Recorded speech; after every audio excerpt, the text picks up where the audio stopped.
Yo, what's up sa inyo mga kaibigan? Welcome back to my YouTube channel. At syempre ngayon, ituturo ko sa inyo kung paano mag-subscribe muna tayo.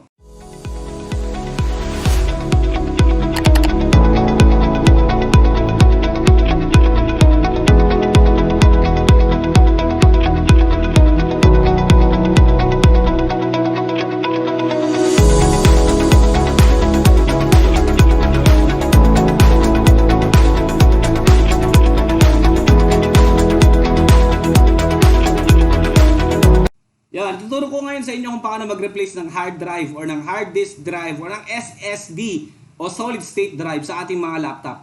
Okay? At ituturo ko din sa inyo kung paano mag-replace, mag-remove at mag-insert ng RAM. Okay? Very important din yon, random access memory ng laptop natin. Alright? So wag nating patagalin. Let's do this! Alright, ngayon mga kaibigan, tuturo ko sa inyo kung paano mag-remove ng hard drive, no? Well, sa kahit anong laptop, natural merong hard drive yan. Pero sa panahon ngayon, meron na rin tayo tinatawag na SSD o solid state drive. Para sa inyong information, ganito nga palang itsura ng hard drive mga kaibigan. Internal hard drive. Alright? At ito nga, i-replace natin ang hard drive nito. Tapos, plus, bonus din mga kaibigan. Ito, tuturo ko muna. Ang gagamitin nating sample, yun syempre yung kinonvert ko mga kaibigan, no? Yung Lenovo laptop na wala ng LCD monitor, since meron naman tayong monitor dito, external monitor natin. Tuturo ko sa inyo kung paano i-remove yung hard drive nya. Alright, tagalin lang natin screw sa mga ganitong laptop. Super dali lang mga kaibigan. Ito lang yung part na yon. Lenovo laptop, ano bang model to? Lenovo G4030 model 80FY mga kaibigan. Yan, dalawang screws lang itong tatanggalin natin. Matatanggal na natin yung hard drive nya.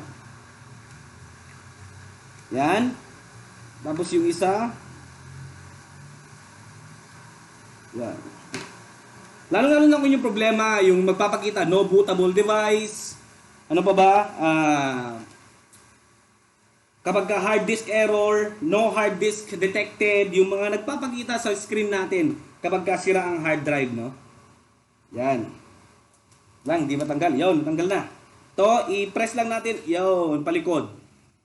At ito na yung hard drive na meron tayo ngayon mga kaibigan. Ito na yan. Ito. I-replace lang natin siya. Paano ba yung tatanggalin mga kaibigan? Ganito lang.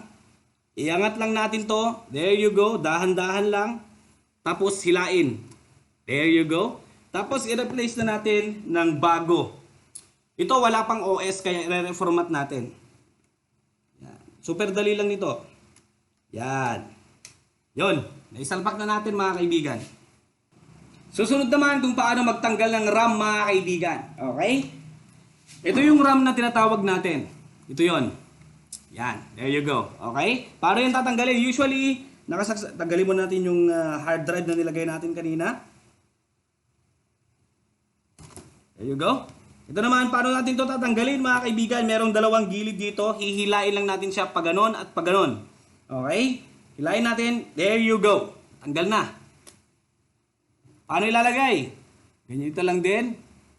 Tapos, pindutin. There you go. Ulit. Paano natin tatanggalin? Hilain. There you go. Lalagay. Pindutin. There you go. Ganun lang mga kaibigan. Yung simple tutorial natin ngayon, paano mag-replace ng hard drive. Di ko alam kung anong model ng laptop ninyo o ng computer meron kayo. Alright? Pero ganun lang kadali, as in tatanggalin mo lang sa pinakalikod. Usually naman nandito lang sa likod. It's either on the cover at the back lang ang tatanggalin natin. Hindi natin kailangan baklasin lahat. Alright? That's how to replace hard drive and how to replace a RAM. Maraming salamat sa inyong panonood. Sana marami kayong natutunan. Hanggang sa muli mga kaibigan.